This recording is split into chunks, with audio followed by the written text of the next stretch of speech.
The following contents may be offensive, and I have no idea if this is true or not. This is what you get for browsing the internet too much.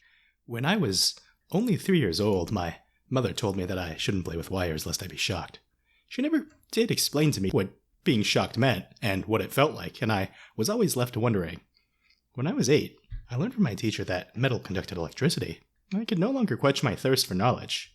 I stole one of my sister's sewing needles and stuck it to the TV outlet, and I instantly felt a pulse along my arm. It was not painful, it did not burn. In a way, it was interesting, even a tad pleasant. When I was 11, my best friend told me that if you rubbed your you would feel really, really, really good after a minute. And he was right. Now I wondered though, what if I could feel the pulse of electricity at the same time? So I took 2 needles, laced them around each other, one in my and the other in the outlet, and felt like I never had before. I did this every few hours, every day. My mom thought I had a problem. She replaced our silverware with plastic. She made my sister stop sewing. I was given, quote, counseling from a therapist who was wrong in every way. But I needed the feeling. It was just so appealing. There was nothing wrong with me. The therapist recommended that my family go on a vacation where I could get away from my, quote, problem. It was the first night out camping. No metal in sight, no electricity either. Then I realized that my brother had packed a portable camping light. It was hot, but it shone just as any other light would. What my family didn't know is that I had snuck a sewing needle into my hair for the trip. I took the needle out and jabbed at the lamp, just gently poking the needle with my fingers. I felt hot and tingly. This would be better than anything else. I caressed the lamp, took it into my arms, and held it above my groin. It throttled down the and up the going deep into my I could not help but both laugh and cry. I was in heaven. I had discovered what lamps could really do. I made a fair bit of noise from all that. My mom came storming into my tent, and I was a mess. I was still coming off of pure ecstasy, so in truth, I was not embarrassed. I was really sore, and it still tingled, so even with my mom in the room and pants still down, I couldn't help but giggle. She was furious and grabbed the lamp, careful to avoid my, She told my dad, too, who beat the living shit out of me. I broke down in tears and wondered how could the worst pain follow my perfect heaven. We went back to my therapist's office immediately. My therapist wasn't happy either. I can't remember what he said, but he was very disappointed. When we got back home, my dad locked me in my room for what felt like weeks. There was a lamp in the room, but my parents shut off electricity. I felt empty and cold. Still, there was a lamp right there. If only I could turn it on. Of course, I knew everything about electricity. I had embraced it as my friend, and I knew all of her secrets.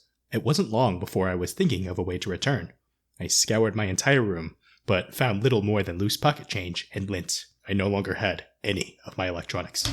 I waited a long time, and I can't even tell you when, but I told my parents at the door that I was thirsty. I cried and cried, begged for something other than still water to drink. I knew that we only ever had 3 things in the house beside water, and I wasn't about to be given my dad's vodka. They would not let me have a real drink, though, only an old lemon, which already smelled of the beginnings of decay. My stomach gurgled, vibrating almost enough to be arousing in itself, had I been more awake. I fell asleep and woke barely better than I had before. I had even caught a cold. Mucus drained from my nose as my illness got worse, but I didn't care. In my ill stupor, I began to daydream for what felt nearly as long as my entire life. I had it! I had it! I pried an old nail out of the door and jammed it into the lemon.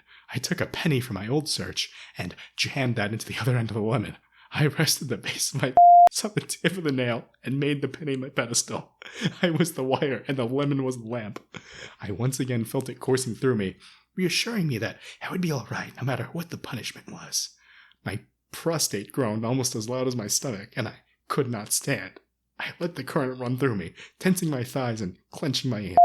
I exploded all over, from the door to every wall to the nose. My fluids formed a frothy mixture of white and yellow over my neck and breast. If lamps were heaven, then lemons were God himself. Well, that time I was quieter about it, so my parents didn't catch me. After resting for a few minutes in a post-bliss daze, I cleaned up the mucus using an old shirt to wipe it up. The shirt was ruined, so I stuffed it in the back of my closet. I disposed of it only a few months ago when I visited my parents' house for Easter. I didn't want my baby brother to find it. As much as I liked the electricity, I came to be disgusted with the lemon when it started to seep a brownish fluid which smelled strongly of mildew. I put that behind the closet as well, though I took the penny out, having been frugal my whole life. I don't remember what I spent it on, though.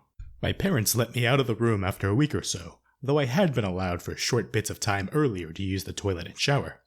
They were very tough, but I wouldn't call them abusive. The atmosphere was still quiet when I got out. My sister would never talk to me, and my dad wouldn't even make eye contact. I don't think they ever saw me the same way again. Still, I graduated high school with a decent GPA and started college the year before last.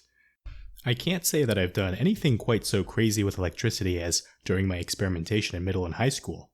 I'm majoring in electrical engineering right now.